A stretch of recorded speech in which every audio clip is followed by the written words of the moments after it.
If your curls always drop, I want you to stop blaming your hair right now. I know you don't want to, but you should, because the problem usually isn't your hair type, it's the curl structure. A curl has to be built, cooled, and sealed in that order. Skip one step and the curl collapses, even if you use a great iron. Today I'm going to show you a stylist approved science-backed system for curls that hold for days. Let's do it. So the first thing we need to do is understand why your curls are falling, because different hair types fall for very different reasons. Here's the most important thing to know. Your hair already has a natural shape, and the easiest way to identify it is to look at how your hair air dries. This is your hair's default setting. There are only two ways to temporarily change that default shape, and that's by using water or by using heat. Water changes your hair shape when you style it wet, like during a blowout, and heat changes your hair shape when you style it dry, like with a curling iron or a straightener. But both of those changes are temporary. Over time, your hair will always want to return back to its default shape, and that's why curls don't just disappear all at once. They slowly relax into their default shape, and how they relax tells you exactly what's going on. Now I'm going to break this up into fine hair, coarse hair, and chemically treated hair because they all behave differently when it comes to this. Fine hair usually struggles to hold a curl because it's too soft or too slippery. When fine hair is over-conditioned or coated in heavy products, curls have nothing to grip onto, so instead of holding their shape, they slide right out. Now, coarse hair often struggles for a completely different reason. The heat that's supposed to change the hair shape doesn't always fully penetrate the strands because it's coarse. So the curls look good at first, but they drop quickly because the inside of the hair was never fully heated. And remember, heat is what creates the shape change. Now, chemically treated or bleached hair behaves differently again. The hair is more porous, meaning it reacts to moisture much faster. It sucks it in. That's why curls can look great at first and then fall or frizz the moment that you step into humidity. The easiest way to diagnose what your issue is to watch how your curls fall. If your curls drop quickly, it's usually one of three things: not enough heat, sections that are too large, or not enough cool down time. If your curls look great indoors but collapse outside, humidity is most likely the issue. If your hair feels silky and smooth but refuses to hold a curl, there's too much slip. Once you understand how your curls are failing, fixing them becomes pretty simple. You stop guessing, you stop piling on products, and you start making the right adjustments for your hair. So let's get into that next. One of the most common reasons curls fall is because the hair is too soft and too slippery. When hair is overly silky, it can't hold a shape. It simply slides back into its natural pattern. This does not mean that you should damage your hair on purpose. You don't need highlights to kind of rough it up. You don't need to stop conditioning. I've heard all of that advice before, and I find it a bit extreme and just unnecessary. What it means is that on curl days, you need to be more intentional about how much softness you're creating. One simple change that makes a huge difference is switching to a lighter conditioner on the days that you want your curls to last. When you're buying a conditioner, look for words like volume or daily on the bottle, and be more cautious with formulas labeled repair or moisture. Those richer repair conditioners are excellent for hair health, but they're often better safe for days when you're wearing your hair straight or natural. Ideally, you should have two types of shampoos and conditioners in your shower and rotate them based on how you plan to style your hair. Another key part of curl longevity is proper cleansing. If your scalp gets oily quickly or you feel like your style never lasts beyond one day, product residue may be building up and you don't even realize it. If that's happening to you, try using a clarifying shampoo once a week to break all of that down. And on every other day that you're not clarifying, make sure that you're doing a double shampoo. Double shampooing is actually super important. Think of it like washing dishes. The first wash loosens grease and residue. The second wash is what actually gets the plate clean. If you stop after the first wash, everything looks fine, but buildup is still there. When hair isn't fully clean, it becomes heavy, and heavy hair cannot hold a curl. Once you've mastered that and there is no more buildup, it's time to add some structure. A lightweight mousse or foam applied to damp hair and fully dried in creates a flexible foundation that curls can actually hold onto. This step isn't about making your hair feel stiff. It's about giving the hair enough grip so that the curl has something to anchor to. Once your foundation is set, the next thing that determines whether curls last is section size. When sections are too large, part of the hair gets hot and part of it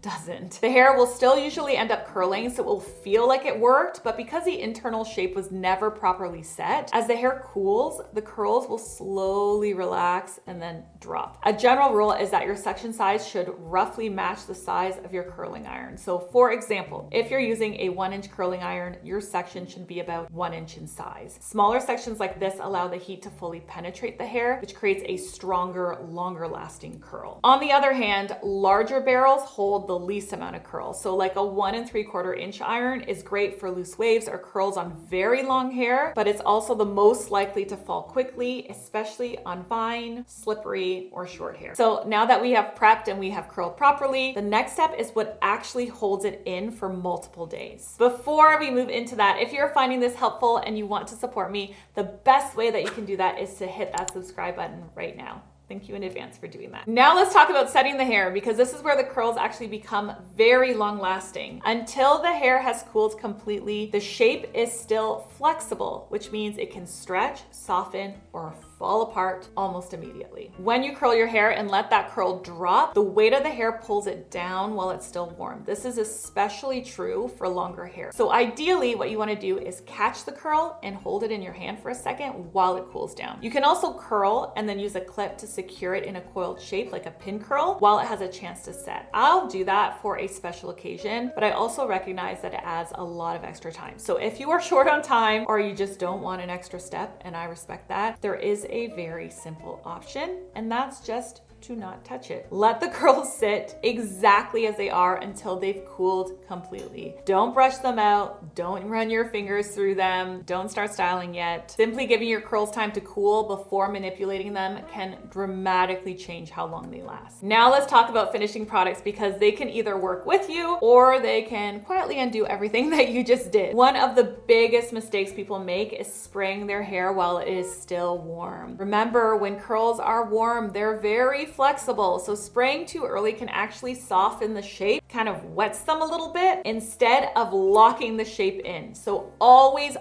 wait until the hair has cooled completely before applying any finishing products. When you do spray, less is more. You're not trying to freeze the hair in place. You're creating a light protective layer that helps the curls resist gravity and moisture. So hold the spray back, mist slightly, and work in layers rather than doing everything all at once. This will give you a lot more control without weighing the hair down. Now, if you live in a humid climate, humidity is one of the biggest enemies of curl. And why is that? It's because water changes your hair shape, right? So humidity makes your hair a little bit damp, and that water and that dampness will make it fall back into its default setting. So because of that, you're going to want to make sure that your finishing products have anti-humidity properties built into them, or you're going to want to layer in a dedicated anti-humidity spray that's made specifically for that. It's almost like a raincoat on your hair that the water can't penetrate, break it down, and bring it back to its original shape. This step alone can completely change how long your curls last. Before we move on, I want to make a quick note about hair types here too. Now, fine hair usually does best with very lightweight hold or with texture sprays. Heavier sprays can actually weigh it down and cause curls to actually fall faster, believe it or not. I've been in many situations in the salon where I sprayed fine hair and the curls dropped because the weight of the spray basically broke everything down. Thicker hair or more humidity prone hair often needs the opposite. They need heavier hairsprays to control it, but you still need to apply those heavier hairsprays in very light controlled layers.